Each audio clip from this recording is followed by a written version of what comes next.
The fuel sample looked clean until the inspector held it against the light. At 7:42 Monday morning, Horizon Aero Services stopped pretending everything was fine. The final inspection room went quiet enough to hear fluorescent lights buzzing. Mary Ann Cole from the Federal Aviation Administration turned the glass jar once. The Jet A sample had a faint haze near the bottom. Not much, just enough to make every confident person suddenly study the floor. Grant Whitmore stood beside his presentation screen with his jaw locked tight. Behind him was a slide about inspection readiness and deal momentum. In front of him was chemistry, and chemistry did not care. Mary Ann set the jar down and asked the question nobody wanted. Who cleared this batch for service? I was not there to answer. By then, Horizon had already taken my badge, erased my access, and called my warning operational obstruction. I was 11 miles away at a roadside diner outside Dayton. Black coffee, burnt toast, rain streaking the window beside my booth. My name is Dominic Vance. I am 53 years old.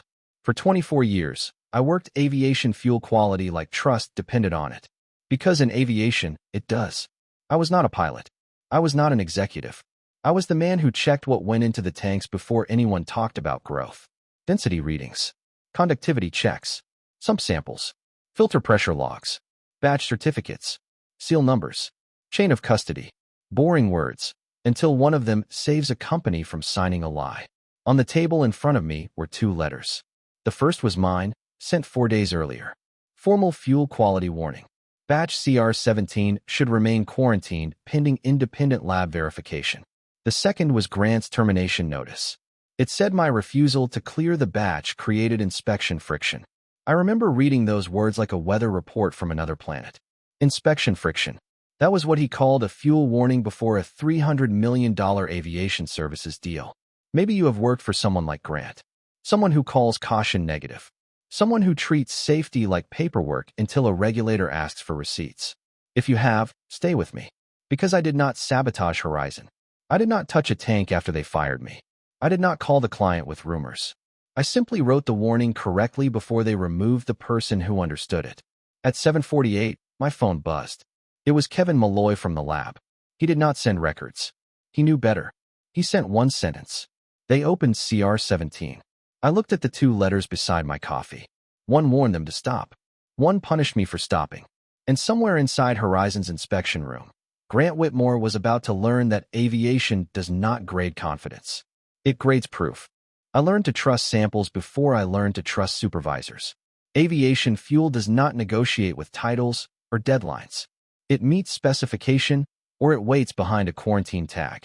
That rule was already old when I started at Horizon Aero Services. Back then, the fuel farm sat behind Hangar 4 with cracked pavement and stubborn pumps. My first manager was a former Air Force crew chief named Walter Briggs. He taught me to read fuel like weather. Color mattered. Clarity mattered. Temperature mattered. A seal number could matter more than a vice president. I was 29 then, still thinking experience meant speaking louder. Walter corrected that on my second week. He handed me a sample jar and told me to shut up and look. At first, I saw clear liquid under fluorescent light.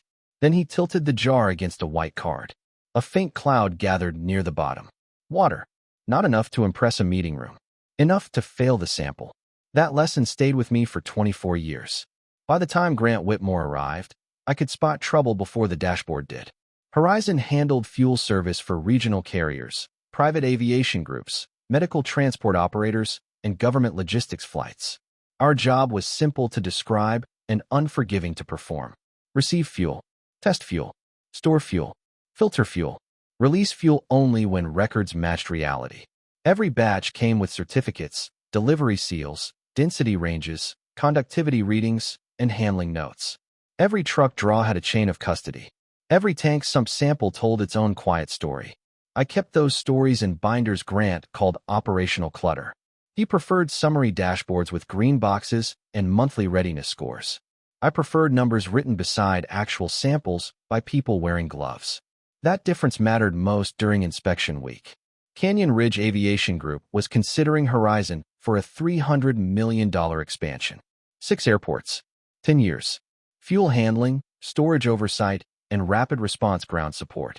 Executives called it transformational. I called it pressure on a system already running hot. The week before inspection, Batch CR17 arrived from a supplier we had used for years. Nothing about the paperwork looked dramatic at first. The certificate was complete. The delivery time matched the schedule. The driver signed the intake form correctly. Then Kevin Malloy ran the first sample under white light. He brought the jar to my office without knocking. That alone told me enough. Kevin was careful, not theatrical. He set it on my desk and said the bottom looked lazy. That was lab language for something was settling when it should not.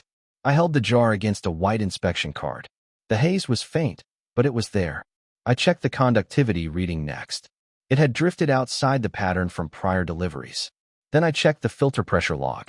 Slight increase. Not catastrophic. Not ignorable. I wrote one word on the intake sheet. Hold. The hold tag should have ended the argument before it started. That is what quarantine means in aviation fuel work. It is not an opinion. It is a pause button with paperwork attached. I placed batch CR17 on restricted status at 10:26 Friday morning. Kevin logged the sample time, container number, temperature, and visual note. I added a retest requirement and requested independent lab verification. Then I walked the file to Grant Whitmore's office myself. He was on a video call with Canyon Ridge executives. Through the glass, I could see his inspection week smile. Wide enough for clients. Thin enough for employees. He waved me in without muting himself. That told me he already thought my concern was small. I placed the intake sheet beside his laptop. He glanced at the red hold mark and kept smiling. Then he told the client everything was tracking ahead of schedule. Ahead of schedule. That phrase followed me back down the hallway. In our line of work, ahead of schedule can become behind the facts fast. 20 minutes later, Grant came to the fuel quality office holding the sheet. His smile was gone now. He asked why CR17 was held. I told him the sample showed faint haze, drifting conductivity, and rising filter pressure. He said none of that sounded conclusive. I said that was why we needed independent verification. He asked if the batch failed. I said it had not passed. Grant hated that answer. Executives like clean words. Pass. Fail. Green.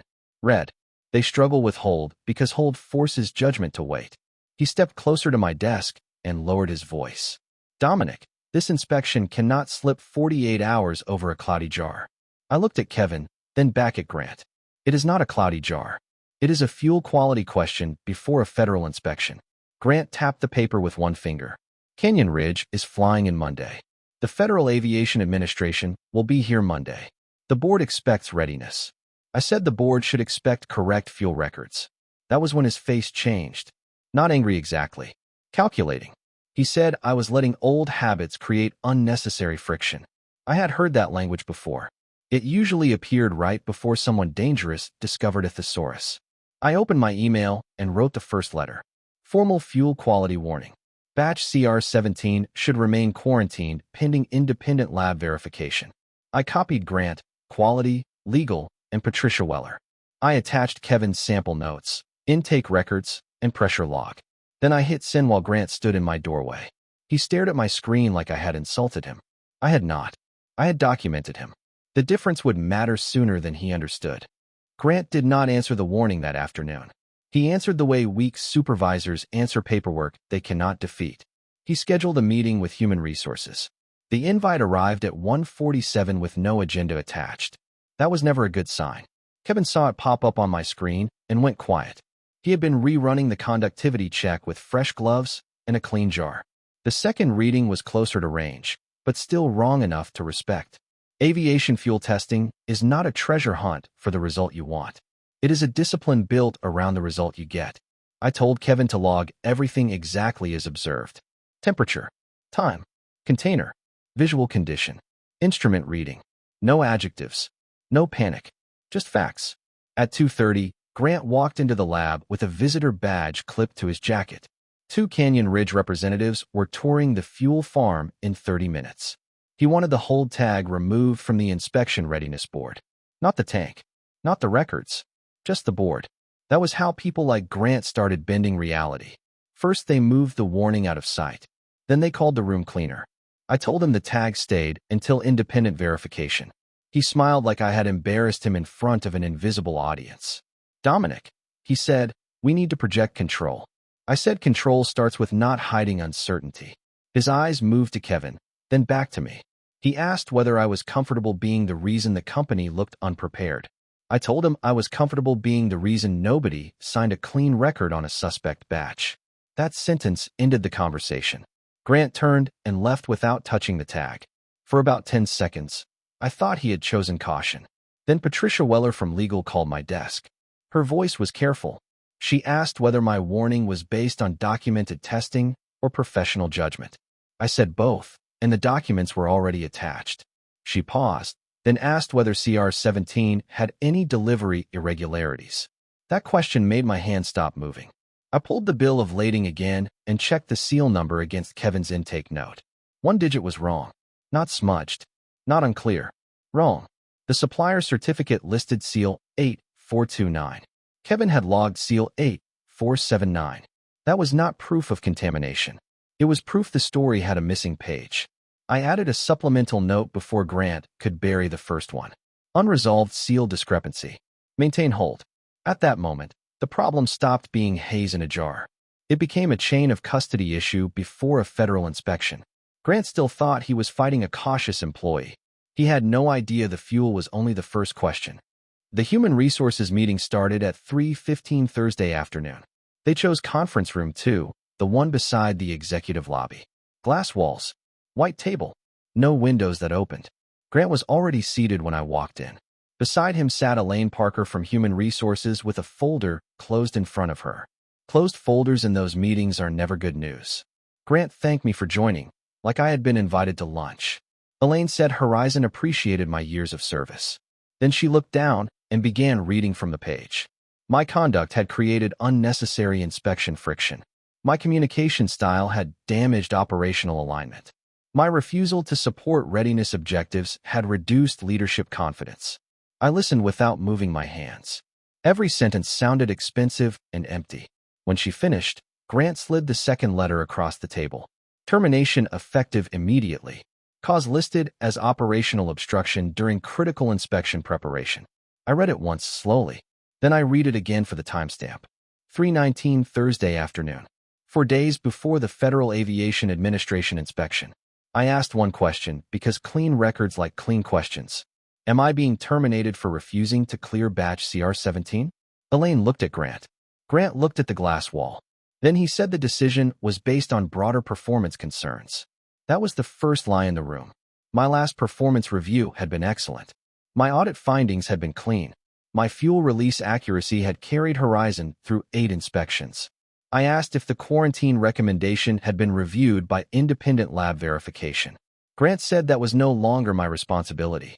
That was the second lie, quieter but worse.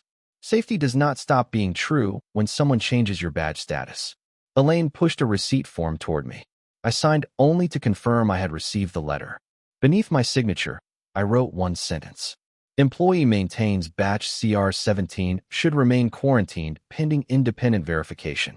Grant's face tightened when he saw it. He said that was unnecessary.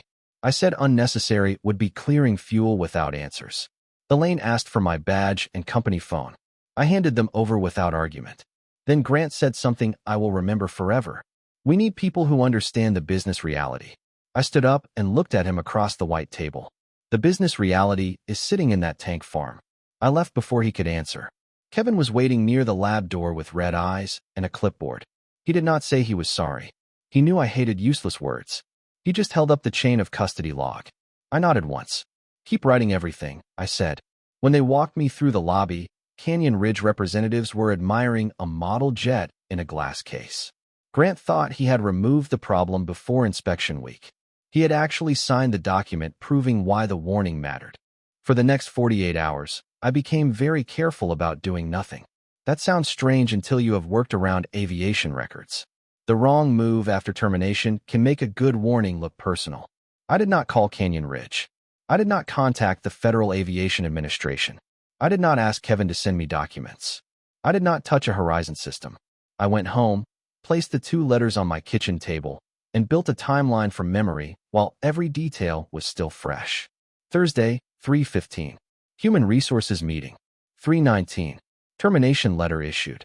3:21. Written quarantine statement added beneath receipt signature. 4 days before inspection. I wrote slowly because accuracy was now my only job. Then I called Rebecca Sloan, an aviation compliance attorney in Columbus. She had represented mechanics, inspectors, and small airport operators. Her office smelled like copier toner and old coffee. She listened for 15 minutes without interrupting. That is rare for lawyers and impossible for managers. When I finished, she asked whether I had taken any proprietary records. I said no. She asked whether my warning existed before termination. I said yes. She asked whether chain of custody logs remained inside Horizon. I said yes. Then she said the sentence that steadied everything. We preserved the record, not the anger. Rebecca drafted a preservation letter that evening. It required Horizon to preserve fuel sample records, batch certificates, seal documentation, testing notes, inspection readiness emails, termination records, and override communications. No threats. No headlines. Just the kind of letter legal departments respect because ignoring it creates another problem. She sent it to Patricia Weller at 8:06 Friday morning. Patricia acknowledged receipt 9 minutes later. That told me she understood the temperature. Meanwhile, Kevin did exactly what I had asked before leaving. He wrote everything down. He did not text me results. He did not leak photos. He kept the internal log complete. Sample temperature, retest time, container identification, visual condition, conductivity drift, filter pressure history, seal discrepancy. At Horizon, Grant tried to call the matter closed. He moved CR-17 from the visible readiness board to a secondary review column. That was not release, but it was not honesty either. Rebecca called it cosmetic compliance. Pretty from the hallway. Useless under inspection light. On Saturday morning, Patricia requested an internal legal hold. On Saturday afternoon, Quality reopened the batch file. On Sunday, Canyon Ridge confirmed that Federal Aviation Administration Inspector Marianne Cole would select random fuel samples Monday morning. Grant had spent 2 days trying to make the warning look like my attitude problem. But chain of custody is patient. It does not care who got escorted out. It remembers who touched the sample, when they touched it, and what the fuel looked like under the light. By Sunday afternoon, the story inside Horizon started changing shape. It was no longer one inspector disagreeing with one supervisor. It was a fuel batch with a hold recommendation, a seal discrepancy, and a termination letter sitting in the same timeline. Rebecca called me at 2:12 while I was cleaning my garage. She had received a brief update from Patricia Weller. Nothing confidential, just enough to know the legal hold was active. Quality had reopened CR-17. The supplier had been asked to verify the delivery seal.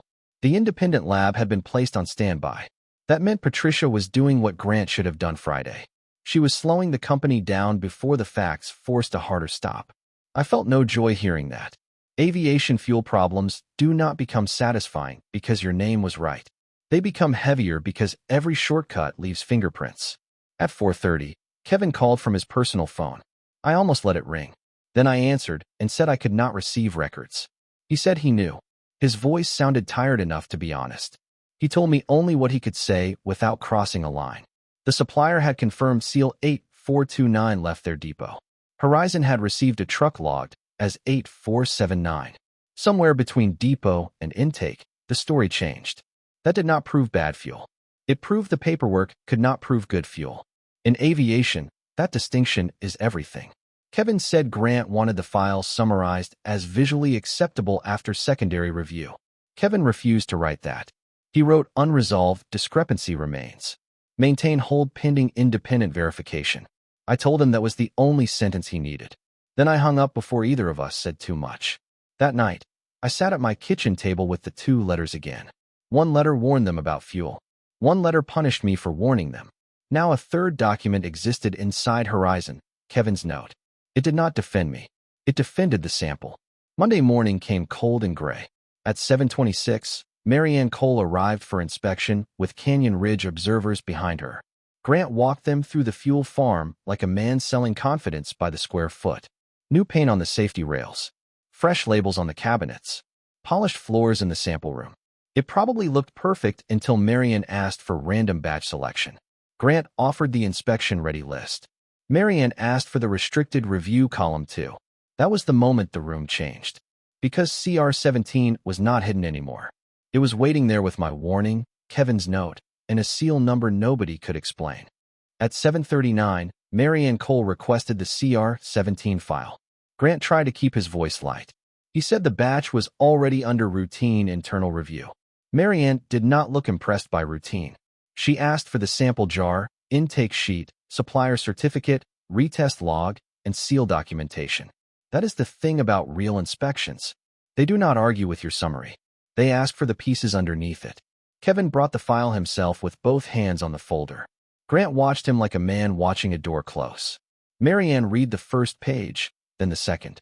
She stopped at my formal warning. Her finger stayed on the timestamp. 4 days before inspection. Then she reached the termination record preserved in the legal hold. I was not there, but Patricia told Rebecca later. The room went so still that even the ventilation sounded loud. Marianne asked whether the fuel quality inspector who issued the quarantine warning remained assigned to the inspection. Grant said staffing decisions were internal. Marianne asked whether his warning had been resolved by independent verification. Grant said the batch had received secondary review. That was not what she asked. She turned to Kevin. He answered carefully. Independent verification was pending. The hold recommendation remained. Then Marianne asked for the seal explanation. Grant said delivery records sometimes contained minor clerical differences. Kevin looked down at the log. Patricia did not. She asked Grant whether he had authority to reclassify a seal discrepancy as clerical without supplier confirmation. Grant said the team was aligned on readiness. There it was again. Alignment. The word managers use when facts refuse to cooperate. Marianne took the sample jar and held it under the lab light. She did not need drama. The faint haze did all the talking. She requested a fresh sump sample from the tank and full filter pressure history. Canyon Ridge's lead observer stopped taking notes for a moment. That silence was the first real damage. Not panic, not shouting, just buyers realizing the seller had been packaging uncertainty as confidence. At 8:13, Marianne paused the fuel portion of the inspection. At 8:22, Canyon Ridge requested executive clarification. At 8:40, Patricia called Rebecca and asked whether I would provide a limited declaration. 6 paragraphs. No emotion. No adjectives. Just dates, warnings, and authority. I signed it from the same diner where my coffee had gone cold. At 9:18, Rebecca sent it to Horizon's outside counsel. At 9:31, it entered the inspection file. Grant had spent a week trying to make me look difficult. The final turn came when Marianne read my declaration beside his termination letter. One document said the fuel needed proof. The other said I was fired for asking for it.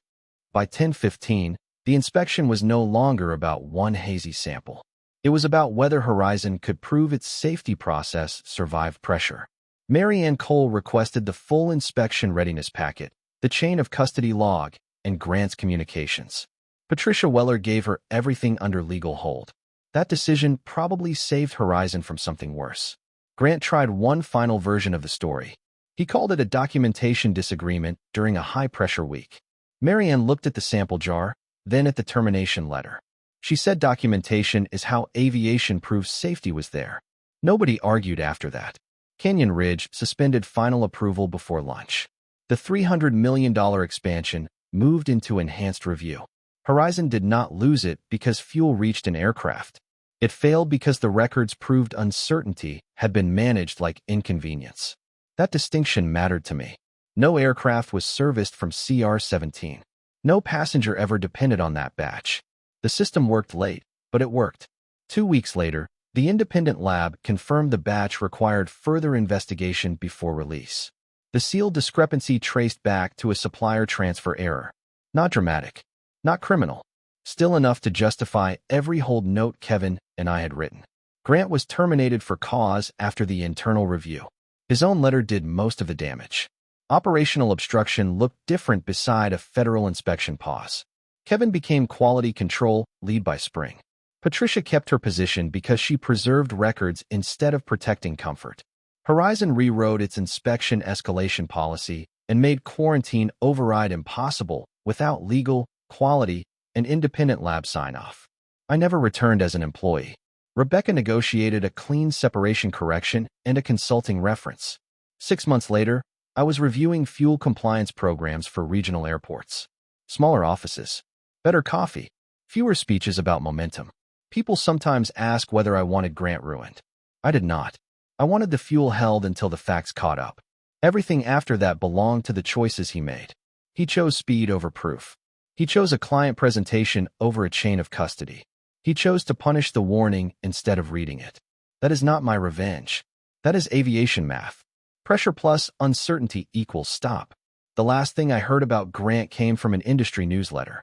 He had joined a logistics startup as an operations advisor. Good for him. Maybe they moved boxes instead of fuel. I was at a small airport in Kentucky when I saw it, standing beside a fuel truck while a young inspector held a sample jar to the light. He squinted, turned it once, and asked if the faint cloud mattered. I smiled because Walter Briggs had asked me the same question 24 years earlier. I told him the truth. In aviation, small things matter before big things happen. Then I watched him write hold on the sheet. Not because he was afraid. Because proof is the only confidence that counts.